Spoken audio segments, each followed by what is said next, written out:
ఈ పథకం మార్చి 1 నుండి అమలులోకి వస్తుంది. పథకం అమలుకు మార్గదర్శకాలు జారీ చేయబడ్డాయి. మార్చి 1 నుంచి అమలు చేసేందుకు ప్రభుత్వం సిద్ధమవుతోంది అని సంబంధిత అధికారి తెలిపారు. ఈ పథకం గృహాలకు పరిమిత ఉచిత నెలవారీ అర్హత వినియోగాన్ని (ఎంఐసి) అందిస్తుంది. రాష్ట్రంలో 34 లక్షల కుటుంబాలు ఈ పథకానికి అర్హులు.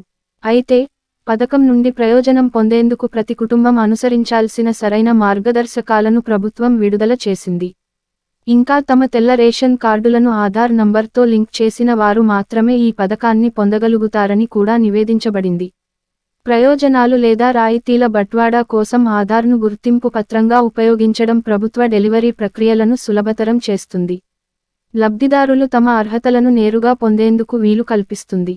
ఒకరి గుర్తింపును రుజువు చేయడానికి బహుళ పత్రాలను సమర్పించండి అని ప్రభుత్వం ఫిబ్రవరి 16న గైడ్లైన్స్ విడుదల చేసింది.